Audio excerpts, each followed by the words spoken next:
So yan, hello guys. Eto nga, nadapadaan kami sa taniman ng aming amo at na mga kami sa aming nakita.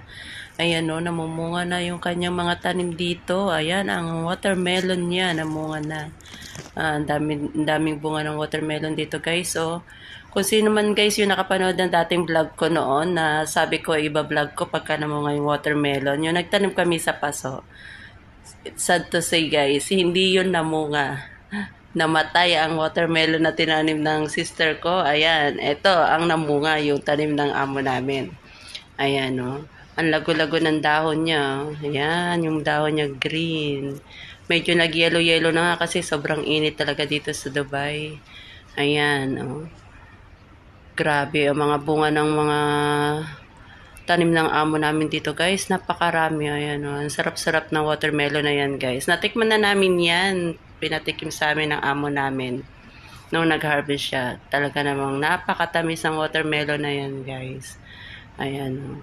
Malapit lang ang kuha na namin ng watermelon pag gusto namin kumuha. Hindi na namin kailangan pang bumili sa labas. Ayan, nandito na lang sa loob ng aming garden. Ayan. Ayan, ha. Di ko guys maipakita sa inyo yung buong kabuuan ng garden kasi bawal namin ipakita yung bahay ng amo namin dito. Mahigpit na pinagbabawal sa amin. Kaya yan muna, tinututok lang namin dyan sa mga tanim ng amo namin. Ayan, no? Para hindi kami mapagalitan. So guys, at naglibot-libot pa kami. Ito pa aming nakita, manghang-mangha talaga kami sa mangga na to guys. Ayan, no? Ang daming bunga ng mangga na to. Yan, yung puno na yan. Napakahitik talaga sa bunga ng yung puno na yan, no? Oh. Upo ka na lang dyan. Maabot mo na yung bunga. Pero bawal namin yung pitasin. Ayan, hanggang tingin na lang din kami. Pero natikman na namin yung bunga ng puno na yan. Napakatamis talaga yan. Pinatikim kami nung last time na nag-harvest din yung amo namin. Ayan, pinatikim sa amin.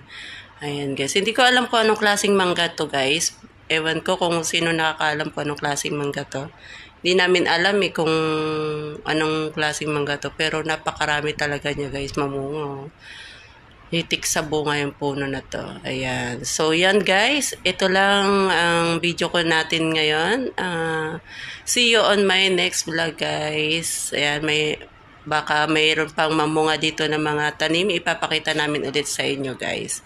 Ayan, bye-bye guys. See you on my next vlog. Bye-bye.